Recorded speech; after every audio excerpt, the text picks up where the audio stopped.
परिचय। भाई, मुझे बहुत भूख लगी है। लो मोना, इसे खा लो, तुम्हारी भूख मिट जाएगी। मोना, क्या तुम अनुमान लगा सकती हो कि प्रतिदिन हम जो खाना खाते हैं वो कहाँ से आता है? नहीं भाई, मैं केवल इतना जानती हूँ कि खाना हमें पेड़ पौधों से मिलता है, पर कैसे मिलता है मैं नहीं जानती। भाई तुम बताओ ना। बच्चों, इस पाठ के अंतर्गत हम खाद्य पदार्थों की विविधता के बारे में जानेंगे और जानेंगे कि ये कहाँ से आता है। उद्देश्य।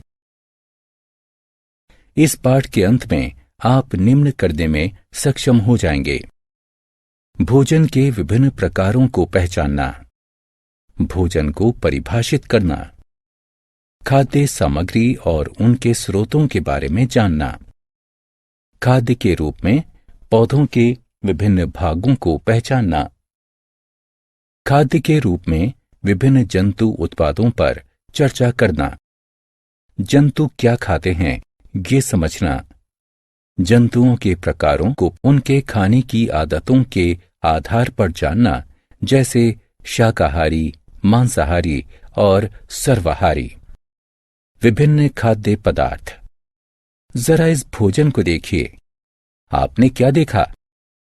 इस प्लेट में विभिन्न प्रकार के खाद्य पदार्थ हैं और प्रत्येक खाद्य पदार्थ एक से अधिक संघटक से मिलकर बना हुआ है। जैसे रोटी गेहूं के आटे को पानी के साथ गूंथकर बनाई जाती है। इसी तरह दाल, दलहन, पानी, नमक और अन्य मसालों को मिलाकर बनाई जाती है। खाद्य पदार्थ और उनके स्रोत। जैसे कि हम पहले ही चर्चा कर चुके हैं कि ऊर्जा प्राप्ति के लिए हमें भोजन की आवश्यकता होती है, और जब हमें भूख लगती है तब अपना पेट भरने के लिए भी भोजन की आवश्यकता होती है। हम भोजन को ऐसे पौष्टिक पदार्थ के रूप में परिभाषित कर सकते हैं जिसे जीवन को बनाए रखने के लिए, ऊर्जा प्रदान करने के लिए, वृद्धि एवं विकास को बढ़ावा देने के लिए खाया, पिया या अन्य रूप में शरीर के अंदर लिया जाता है। भोजन कहाँ से आता है? अब हम इस बात पर चर्चा करेंगे कि खाने के लिए विभिन्न खाद्य पदार्थों को हम कहाँ से प्राप्त करते हैं। ज्यादातर खाद्य पदार्थ हम पेड़ पौधों से प्राप्त करते हैं, जैसे सब्जियां, फल, गेहूं का आटा, दाल, मक्की का चिवड़ा, ब्रेड, वनस्पति तेल आदि। कुछ भोज्य पदार्थ हम जंतुओं से भी प्राप्त करते हैं, जैसे दूध, दही, मक्खन, घी, अंडे आदि। मछली, चिकन, गोमांस यानी बीफ, सुअर का मांस यानी पोर्क आदि भी जंतुओं से प्राप्त किया जाता है। भोजन के रूप में पौधे के भाग और जंतु उत्पाद। हम जानते हैं कि अधिकांश भोजन हमें पौधों से ही प्राप्त होता है। पौधों के विभिन्न भाग हमें अलग अलग प्रकार के खाद्य पदार्थ देते हैं। हम पालक, सरसों, फेनुग्रीक, सलाद आदि की पत्तियां खाते हैं। बहुत से पौधों के फल और सब्जियों के रूप में खाए जाते हैं। बीजों को अनाज, मसाले, अंकुरित दालों के रूप में और वनस्पति तेल निकालने के लिए इस्तेमाल किया जाता है। कुछ पौधों के तने और जड़ों को भी सब्जियों के रूप में इस्तेमाल किया जाता है। आत्म मूल्यांकन। निम्नलिखित का मिलान करें।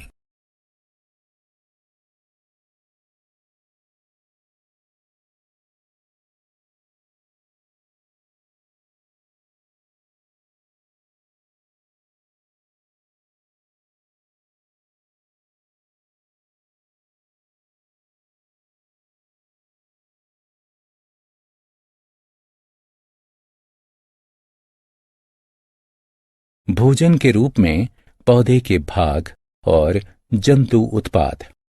जैसे हम पहले ही चर्चा कर चुके हैं कि अधिकांश भोज्य पदार्थ हमें पौधों से ही मिलते हैं। जंतु भी हमें कुछ महत्वपूर्ण उत्पाद प्रदान करते हैं, जिन्हें हम प्रतिदिन उपयोग में लाते हैं, जैसे दूध, दही, घी, अंडे आदि। हमें दूध गाय, भैंस, बकरी से, यहाँ तक कि रेगिस्तान में ऊंट से भी मिलता है। मुर्गियों और बत्तखों से हमें अंडे मिलते हैं। मुर्गा, बकरी, ऊंट आदि से मीट मिलता है। मछली और झींगा भी खाया जाता है और मधुमक्खी हमें शहद देती है। जंतु क्या खाते हैं? क्या आप जानते हैं कि जंतुओं को उनके आहार संबंधी आदतों के आधार पर 3 प्रकार में बांटा जा सकता है। ये हैं शाकाहारी, मांसाहारी और सर्वाहारी। शाकाहारी वे जीव होते हैं जो केवल पेड़ पौधों को खाते हैं। उदाहरण गाय, भैंस, बकरी, हिरन, हाथी आदि। मांसाहारी वे जीव होते हैं जो केवल दूसरे जानवरों को खाते हैं। उदाहरण सिंह, बाघ, जगुआर, सियार आदि। जबकि सर्वाहारी जंतु पौधों और जानवरों दोनों को खाते हैं।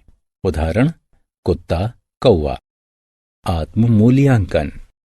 प्रश्नों को पढ़िए तथा निम्नलिखित विकल्पों में से सही चित्र पर क्लिक करें। सारांश। आइए हमने जो कुछ सीखा है उसे संक्षेप में दोहराएं। कोई भी पौष्टिक पदार्थ जिसे जीवन को बनाए रखने के लिए, ऊर्जा प्रदान करने के लिए, वृद्धि एवं विकास को बढ़ावा देने के लिए खाया, पिया या अन्य रूप में शरीर के अंदर लिया जाता है, भोजन कहलाता है। पौधे भोजन का मुख्य स्रोत होते हैं। हमें जंतुओं से भी भोजन प्राप्त होता है। शाकाहारी वे जीव होते हैं जो केवल पेड़ पौधों को खाते हैं। मांसाहारी वे जीव होते हैं जो केवल दूसरे जानवरों को खाते हैं, जबकि सर्वाहारी जंतु पौधों और जानवरों दोनों को खाते हैं।